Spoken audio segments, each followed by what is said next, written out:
Europe 1, 16h, 18h. On marche sur la tête. Cyril Hanouna. Merci d'être avec nous sur Europe 1, 01 80 20 39 21. Et vous nous appelez pour réagir à ça. François Bayrou, c'était hier chez nos confrères d'LCI. Écoutez ce qu'il a dit. Vous ne pouvez pas accepter que dans le pays, il y ait des dizaines ou centaines de milliers de personnes qui sont en situation irrégulière. Je ne crois pas que ce soit mieux d'être métissé que de ne pas l'être. Je pense que les apports étrangers sont positifs pour un peuple à condition qu'il ne dépasse pas une proportion. Je pense que la rencontre des cultures est positive. Mais dès l'instant que vous avez le sentiment d'une submersion, de ne plus reconnaître votre pays, de ne plus reconnaître les modes de vie ou la culture, dès cet instant-là, vous avez rejet. C'est dans cette zone qu'on se trouve. Et un certain nombre de villes ou de régions sont dans ce sentiment-là. Je répète, pour moi, c'est une question de proportion. Alors, si je peux me permettre, moi, mon analyse sur ce qu'a dit François Bayrou, déjà... Là, je pense que c'est le François Bayrou candidat 2027 qu'on a. Vous allez bien, Cyril, là? Bien sûr, très bien. Non, ça va. Moi, ça va. Là, c'est vrai que là... En tout cas, il est lucide. Il faut bien revenu parmi nous, faut le signaler. Non, mais c'est vrai que François Bayrou, là, c'est un discours de candidat. Très, très fort. C'est pas un discours de mec qui se dit je vais essayer de rester Premier ministre le plus longtemps possible. C'est un discours courageux, même. Exactement, je trouve. Mais prudent. Non, pas très prudent, pas très prudent. Ah bah non. Le mot sentiment est d'une prudence. Non, tout sauf prudent, parce que... Mais c'est vrai qu'il se fait attaquer par aussi sa droite qui remet en cause le terme de sentiment. J'ai vu des tweets de Reconquête disant après le sentiment d'insécurité, c'est pas un le sentiment de submersion. Oui. Il dit quand même un tout petit peu les termes, si je puis me permettre. Et par des macronistes. Alors, des macronistes, tu as raison. Oui, mais alors là, dans l'autre sens. Oui, là, dans l'autre sens. Vous qui le connaissez bien, là pour moi, c'est des propos de futurs candidats. Bon, d'abord, ce qu'il dit là, ça prend une dimension nationale au regard de sa responsabilité, mais il a toujours pensé ça. Moi, c'est pas la première fois que je l'entends aborder ces sujets-là de cette manière-là. Il l'a régulièrement fait au conseil municipal de Pau, mais c'était pas une chambre. On ne l'entendait pas nationalement. Il a toujours pensé ça sur la proportion. Là où il m'étonne un peu, c'est qu'il prend un risque dans le contexte politique aujourd'hui en termes de stratégie.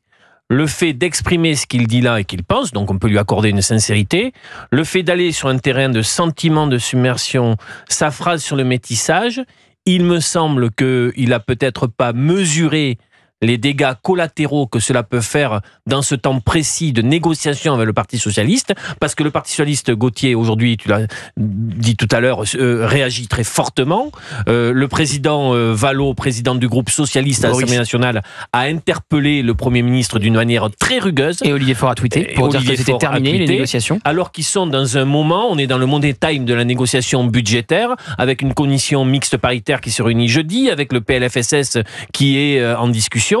Donc oui, il dit ce qu'il pense sur des sujets dont on sait qu'ils alimentent vite de la polémique. On peut lui accorder du courage. Est-ce que c'est pas un peu téméraire? Mais t'es d'accord avec lui? Oui. Je ne suis pas d'accord avec lui. C'est ça qu'on attendait. Oui. Je pense qu'il faut remaîtriser nos flux migratoires. Je pense qu'il y a une tension migratoire dans le pays. Je n'irai pas jusqu'à dire qu'il y a de la submersion. C'est pas un terme, moi, que j'emploierais. Sauf à Mayotte, par exemple, puisqu'il a pris en particulier l'exemple de Mayotte. À Mayotte, oui. Donc je n'aurais pas utilisé ce terme-là, moi. Okay. Donc vous êtes d'accord avec lui ou pas d'accord avec lui? Pas d'accord avec lui sur l'utilisation du terme submersion. D'accord. Et pas d'accord avec lui sur la phrase du métissage. Gauthier Lebret, qu'est-ce que vous en pensez? Avant qu'on prenne des auditeurs 01 80 20 39 21, je vous dis tout de suite, il y a José qui veut réagir dans un instant, donc ça va. Ah oui, ça va secouer. Il est chaud, José. Ça va secouer sévère. J'aimerais bien que José réponde à D'Artigol, d'ailleurs. Je pense que François Bayrou se fait le relais de ce qu'il entend partout en France, d'une inquiétude. Sur Mayotte, il n'y a même pas de débat. Il n'y a même pas de débat, puisqu'il y a un habitant sur deux qui est étranger. Donc, il n'y a pas de débat sur Mayotte.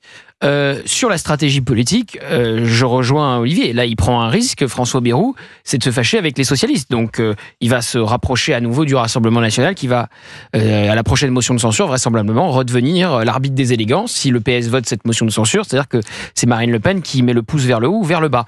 François Bayrou, je le trouve courageux, je l'ai dit tout à l'heure. Il m'a surpris, je dois dire. Parce que moi, évidemment, je n'étais pas au conseil municipal de Pau toutes les semaines. Donc, vu qu'il n'a dit ça qu'au conseil municipal de Pau depuis 40 ans, un peu moins, ça ne m'était pas arrivé jusqu'à mes oreilles. Donc, moi, je ne serais pas comme la droite de la droite qui torpille François Bayrou en disant il parle d'un sentiment. C'est énorme. Un Premier ministre qui parle de sentiment de submersion, je n'ai jamais entendu ça. Jamais entendu ça. Donc je vais pas faire le militant de reconquête de base qui dit il parle de sentiment, c'est horrible, il nie ce qui est la réalité. Non, il fait un diagnostic qui colle avec la perception des Français. Exactement. Non, c'est intéressant ce que vous dites, Gauthier Lebray. Géraldine. Moi, je suis d'accord avec ce qu'a dit Gauthier, 100% d'accord. Et comme effectivement, en fait, on en crève. La France en crève en fait du fait qu'on se bouche le nez pour tel ou tel terme, qu'on tergiverse et tout ça. Moi, à titre personnel, en tant que petite bourgeoise parisienne, je suis pas concernée. Mais en revanche, quand je vais, et c'est pour ça qu'il faut apporter de la nuance, quand je vais à l'EHPAD ou en soins intensifs ou voir ma grand-mère, je ne vois que des gens issus de l'immigration, qui s'occupent de changer les couches de ma grand-mère, les brancardiers, les infirmiers, les aides-soignants. Mais malgré tout, on ne peut pas, en fait, être dans un déni du réel, du sentiment des Français, qu'aujourd'hui, il y a un problème avec l'immigration. Et le problème, c'est dire qu'il y a un problème aujourd'hui avec l'immigration, avec ce sentiment comme ça de ne plus être dans son pays. En fait, c'est réel. Et les gens ne sont pas racistes, en fait. C'est un vrai sentiment. Et au lieu de le balayer d'un revers de manche, en fait, il faut qu'on s'en empare et il faut qu'on le règle. Alors, 01 80 20 39 21, on revient dans une minute sur Europe 1, vous réagissez à tout cela. Il y a José qui voudrait parler à Olivier d'Artigol, tout de suite. Europe 1, 16h, 18h. On marche sur la tête. Cyril Hanouna. 01 80 20 39 21, vous nous appelez sur Europe 1, un sentiment de submersion. C'est ce qu'a dit François Bayrou. Après ses propos sur l'immigration, il y a eu énormément de réactions. Il y a José qui voudra réagir dans un instant. Juste avant, il y a Kevin de Mayenne. Bonjour Kevin, merci d'être avec nous sur Europe 1. Bonjour Cyril, bonjour tout le monde, comment ça va bien? Très bien Kevin, merci d'être avec nous. Eh ben, c'est moi qui vous remercie de me recevoir. C'est nous, on est tous heureux de vous recevoir. Bon, bah écoutez, je vais prendre le tableau maintenant. Alors, monsieur d'Artigol, j'ai rien contre vous personnellement, mais voilà. Et moi, je n'ai rien contre vous non plus. J'adore Kevin parce que tout le monde démarre par ça. Tout le monde démarre. J'ai rien contre vous, monsieur d'Artigol, mais c'est vrai que je suis d'accord avec vous sur rien. Voilà, c'est un petit peu ça. Non mais en fait le pauvre il va prendre pour tous les gauchistes qui m'énervent là, entre les Gilles Verdez, les Guignolos, non Guignolet, enfin bref, voilà, enfin bref. Mais franchement force à vous Cyril, parce que faut s'effartir, hein. Moi je pèterai un câble, mais grave. Kevin, merci de me le dire parce que vous savez que force à moi, franchement, Kevin. Non mais je vous jure, c'est force à moi. Franchement, comme je dis à chaque fois, c'est compliqué pour moi tous les soirs. Ce soir, j'ai Verdez et Guignolet autour de la table. J'espère que vous êtes solides. C'est chaud. Il y a des points de pénibilité retraite là. Ah oui, c'est sûr. Alors, dites-nous tout, Kevin. Bon, je vais essayer d'être rapide et concis. Franchement, la gauche là qu'incarne, enfin tous ceux que j'ai précités là, c'est la gauche qui était dans les années 70. C'était la gauche où ça avait des rapports sexuels sans préservatif, ça buvait des canons sur la route et ça prenait le volant sans être contrôlé. C'est fini. Maintenant, le monde il a changé. Et en fait, eux, ils sont restés. Enfin, ils ont une vision mais totalement dénuée de bon sens. C'est ça le problème. Il leur manque du bon sens. Ils sont dans une utopie où c'est la fête, c'est guinguette, on est chez les bisounours. Mais ça, c'était avant. Maintenant, c'est fini. Alors là, après, on peut parler des termes. Submersion, c'est pas le terme que j'aurais utilisé. D'accord, bah vous utilisez. Ah mais tout à fait. Mais moi j'ai le droit de vous le dire aussi. Oui, bien sûr. Mais le fait est, c'est que c'est totalement. Non mais voilà, il y a un moment de temps. Réveillez-vous. Là, dans la situation dans laquelle nous sommes, c'est parce qu'on a trop voulu être gentil. Et là maintenant, bah honnêtement, on se la prend à l'envers. Les politiques, mais il y en a pas un pour rattraper l'autre.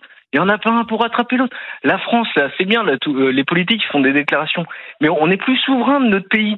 Et le peu de politiques qui osent faire avancer les choses, ah bah attendez, ça va être retoqué au conseil de Monvier, au conseil de machin, au bidule. Ah bah non, on peut pas faire ça parce que il y a l'humain, il y a machin, il y a bidule.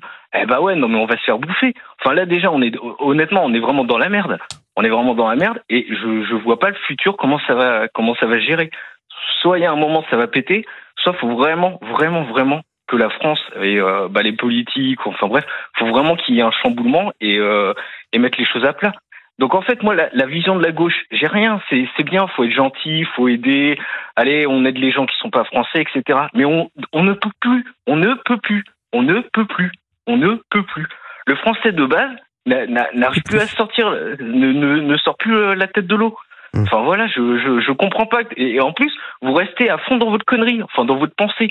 C'est quand même, c'est hallucinant. C'est hallucinant. Enfin, je sais pas.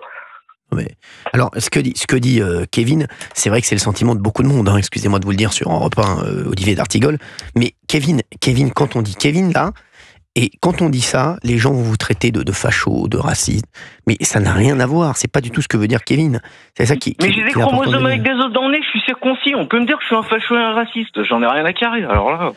Kevin, il est incroyable, j'en ai rien à carrer là. Non mais... il est en colère. Voilà, il est en colère parce que...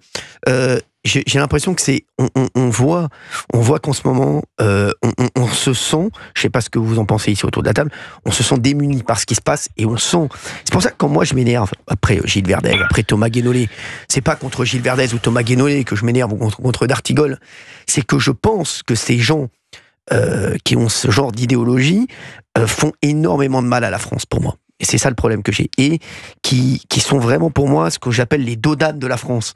C'est-à-dire qu'on pourrait rouler à vive allure, mais à cause de gens comme ça, on a des ralentisseurs tous les 10 mètres. Et ils ralentissent la France. Et le problème, et je le pense. Et en plus, c'est une idéologie qui est prépondérante dans les médias, qui est prépondérante chez les décideurs, qui est prépondérante chez ceux qui ont la carte, hein, comme je dis, voilà. Et on l'a bien vu avec ce patron de presse qui vient de démissionner parce qu'il avait liké des tweets de Sarah Knafo, Marion Maréchal ou encore CNews. On voit bien que les décideurs, à part dans notre groupe, on va pas se mentir, sont ces donneurs de leçons qui font énormément de mal à la France. Et je suis d'accord avec Kevin qu'aujourd'hui, ça devient très très compliqué et que je dois avoir, mine de rien, une prime de pénibilité quand je travaille avec Guénolé ou Gilles Verdez. Et je suis d'accord avec vous, Kevin, je vais vous demander.